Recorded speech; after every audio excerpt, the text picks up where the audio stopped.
তীব্র জনসংক্রমণ কমাতে আসছে কঠোর লকডাউন, শিথিলতায় প্রাণহানি বাড়ার আশঙ্কা। শপিং মলে উপচে পড়া ভিড়, নেই স্বাস্থ্যবিধি বালাই।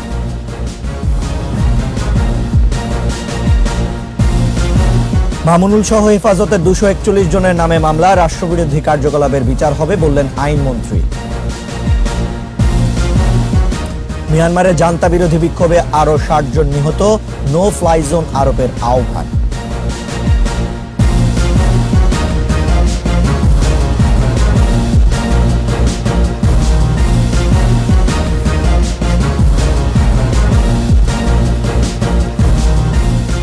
শুনছিলেন for security Islami bank limited সংবাদ ছিল না। আমন্ত্রণ জানাচ্ছি দুপুর 2টার 21 সংবাদে। আপনাদের সাথে আছি রিশান মাহমুদ। দর্শক, 21 টেলিভিশনের সংবাদ একই সাথে সরাসরি দেখতে পাবেন আমাদের ফেসবুক পেজ www.facebook.com/2124 অনলাইন। প্রকৃত অর্থে লকডাউন মেনে চলতে হবে নাগরিকদের। নিজেদের স্বার্থেই ঘরে আবদ্ধ থাকতে হবে, তা না হলে এই মহামারী নিয়ন্ত্রণে আসবে না, এমন কথা বলেছেন কোভিড-19 সংক্রান্ত জাতীয় কারিগরি কমিটির সভাপতি অধ্যাপক মোহাম্মদ শহীদুল্লাহ। আর স্বাস্থ্য বিশেষজ্ঞদের পরামর্শ, শিথিলতা নয়, কঠোর লকডাউন আরোপ করে করোনা সংক্রমণের হ্রাস টানতে হবে। রিপোর্টে আরো জানাচ্ছেন মোহাম্মদ নুরুন নবী। বাহক ছাড়া ছড়াতে পারে না করোনা ভাইরাস। বাহক মানুষকে বিচ্ছিন্ন রাখা গেলেই সংক্রমণ নিয়ন্ত্রণ সম্ভব, আর এই বিচ্ছিন্নতার কাল কমপক্ষে 14 দিন। করোনা সংক্রমণের দ্বিতীয় ঢেউ এখন তীব্র কমিউনিটি ট্রান্সমিশনে। প্রতিদিনই আক্রান্ত মৃত্যুর পরিসংখ্যান রেকর্ড ভাঙছে। প্রধানমন্ত্রীর কার্যালয়ের 18 দফা ও মন্ত্রিপরিষদ বিভাগের বিধিনিষেধ প্রতিপালন হয়নি যথাযথভাবে। নানা অজুহাতে ঘর থেকে বের হচ্ছে মানুষ। এই বাস্তবতায় জাতীয় কারিগরি পরামর্শক কমিটির সর্বশেষ সভায় অন্তত 2 সপ্তাহের পূর্ণ লকডাউনের সুপারিশ আসে। এরপর সরকার 14 এপ্রিল থেকে সর্বাত্মক লকডাউন ঘোষণা করে। এবং আমরা জানি যে সংক্রমিত ব্যক্তিরা পরবর্তী 2 সপ্তাহের জন্য সংক্রমণ ছড়ানোর জন্য উপযোগী। 2 সপ্তাহ যদি আমরা সবাই আটকে থাকি ভালো অথবা সংক্রমিত, তাহলে 2 সপ্তাহ পরে যখন আমার লকডাউনটা শিথিল করা হবে, তখন যে ব্যক্তিটি সংক্রমিত ছিল বা যত হাজার ব্যক্তি সংক্রমিত ছিল তাদের তখন সংক্রমণের ঝুঁকিটা কমে যাবে। আজ থেকে প্রায় 5 সপ্তাহ দূরে আছে ঈদ।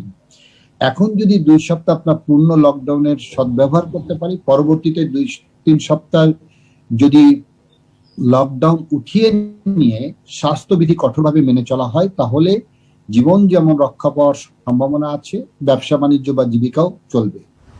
পরিপূর্ণ লকডাউনে কারোরই বাইরে আসার সুযোগ নেই জানান জনস্বাস্থ্য বিশেষজ্ঞরা।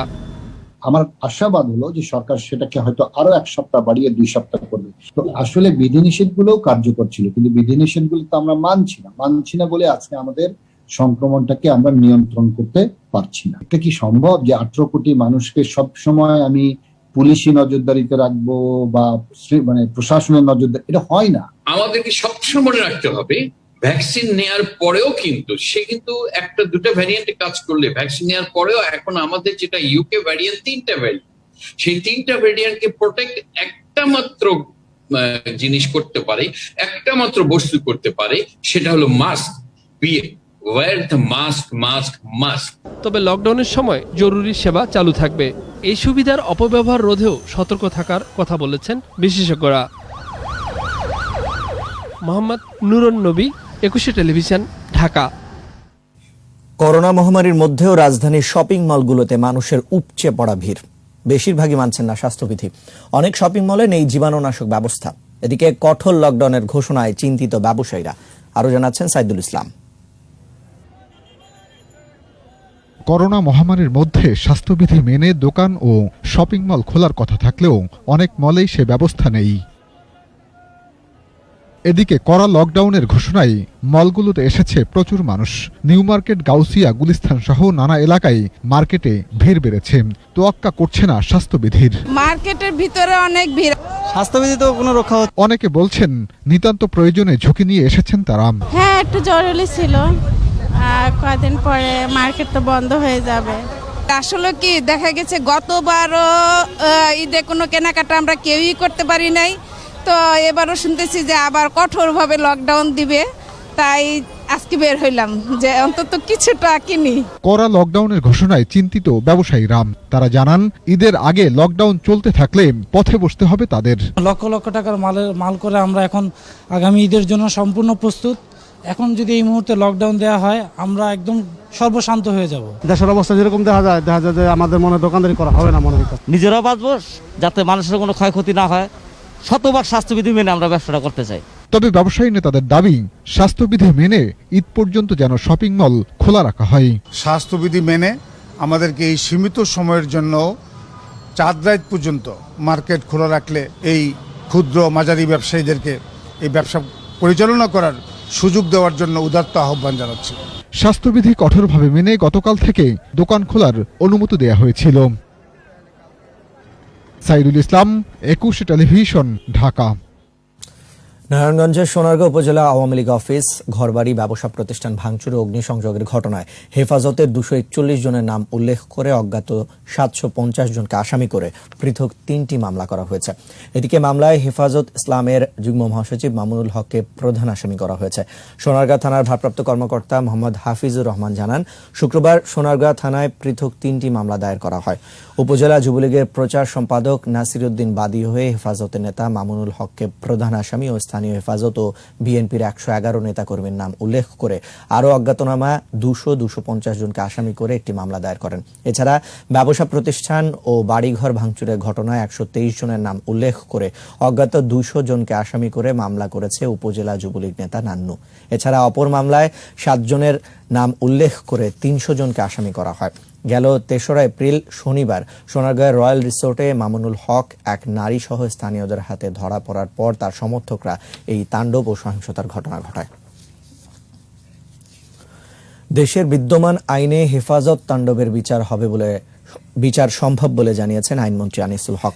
রাজধানীর কুর্মিটোলায় আর্ম ফোর্সেস মেডিকেল কলেজ হাসপাতালে করোনার 2য় ডোজ টিকা নেয়ার সময় সাংবাদিকদের প্রশ্নের জবাবে তিনি আরও বলেন, হেফাজত দেশে অস্থিতিশীল পরিবেশ তৈরি করতে রাষ্ট্রবিরোধী কার্যকলাপে লিপ্ত হয়েছে।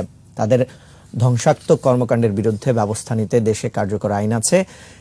কেউ অরাজকতা করলে, জনগণের জানমালের ক্ষতি করলে তাদের বিরুদ্ধে আইন অনুযায়ী কঠোর ব্যবস্থা নেওয়া হবে বলে হুঁশিয়ারি দেন মন্ত্রী। কেউ যদি দেশে অরাজকতা, জনগণের সম্পদ বা তাদের জানমালের যদি ক্ষতি করার চেষ্টা করে, এই সরকার তার বিরুদ্ধে অত্যন্ত কঠোর ব্যবস্থা নেবে। নিচ্ছি প্রিমিয়ার ব্যাংক লিমিটেড সংবাদ বিরতি। নো মাস্ক নো সার্ভিস বিধি মেনে চলুন, সুস্থ থাকুন। যখন ফিরছি তখন অন্যান্য খবরের সঙ্গে আরও থাকবে। জাতীয় প্রেস ক্লাবের সাবেক সভাপতি হাসান শাহরিয়ার আর নেই।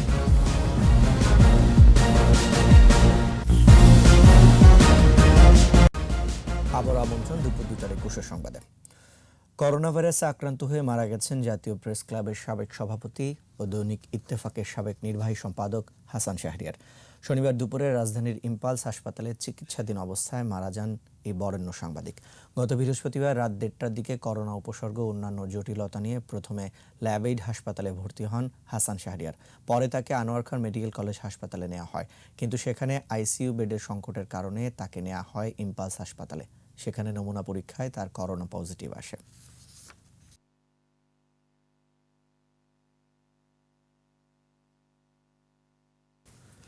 যুবলীগ মেধাভিত্তিক রাজনীতিতে বিশ্বাস করে বলে মন্তব্য করেছেন আওয়ামী যুবলীগের সাধারণ সম্পাদক মাইনুল হোসেন খান নিখিল। বঙ্গবন্ধু দর্শন, শেখ মুজিব যুবলীগ এবং অদম্য শেখ হাসিনা বইয়ের মোড়ক উন্মোচন অনুষ্ঠানে প্রধান অতিথির বক্তব্যে এ মন্তব্য করেন তিনি। রাজধানী মিরপুরে অনুষ্ঠিত এই মোড়ক উন্মোচন অনুষ্ঠানে বইয়ের লেখক, যুবলীগের কার্যনির্বাহী সদস্য সৈয়দ আলাউল ইসলাম সৈকত ছাড়াও কেন্দ্রীয় নেতারা উপস্থিত ছিলেন। বইটি বইমেলার সব স্টলে পাওয়া যাবে বলে অনুষ্ঠান থেকে জানানো হয়। অনুষ্ঠানে যুবলীগ সাধারণ সম্পাদক মাইনুল হোসেন খান নিখিল আরও বলেন, বঙ্গবন্ধুর বাংলায় উগ্রপন্থীদের কোনো স্থান নেই। ধর্মীয় জঙ্গিবাদ মোকাবেলায় যুবলীগ প্রস্তুত বলেও জানান তিনি।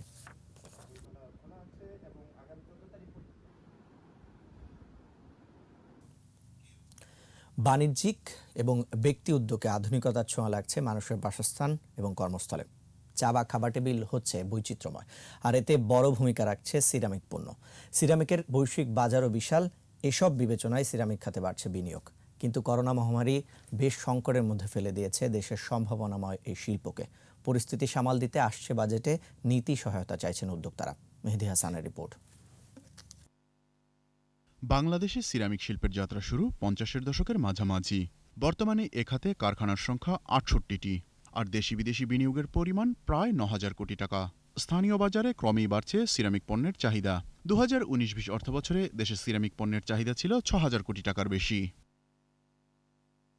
এদিকে সিরামিকের স্থানীয় চাহিদার বেশিরভাগই পূরণ করছে দেশীয় কারখানাগুলো।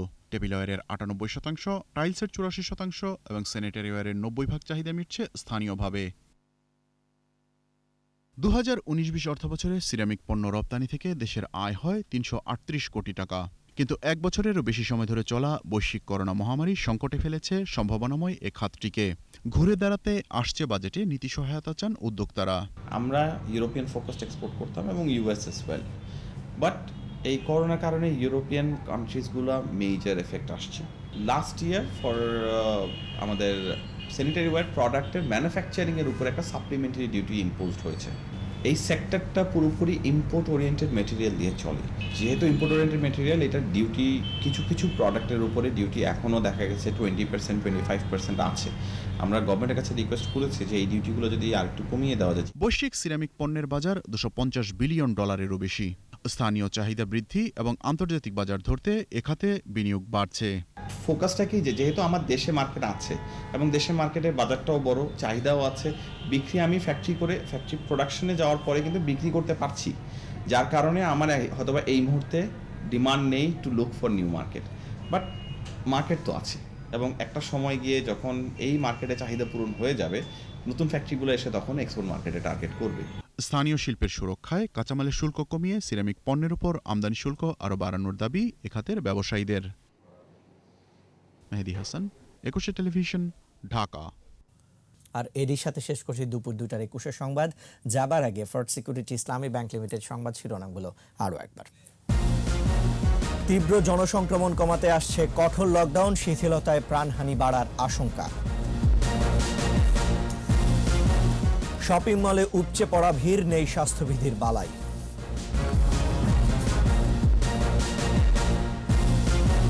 মামুনুল সহ হেফাজতের 241 জনের নামে মামলা, রাষ্ট্রবিরোধী কার্যকলাপের বিচার হবে বললেন আইনমন্ত্রী।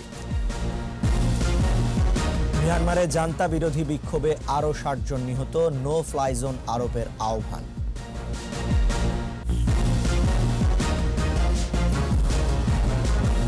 সবশেষ খবর জানতে ডায়াল করুন 2021 নম্বরে, আর ভিজিট করুন ekushe-tv.com এই ওয়েবসাইটে। এছাড়া ফেসবুকে লগ ইন করতে পারেন facebook.com/ekushe24 অনলাইনে। এতক্ষণ সাথে থাকার জন্য ধন্যবাদ। বিকেল 4টায় একুশের সংবাদ শিরোনাম রয়েছে, দেখার আমন্ত্রণ রইল। নো মাস্ক নো সার্ভিস বিধি মেনে চলুন, সুস্থ থাকুন, একুশের সাথেই থাকুন।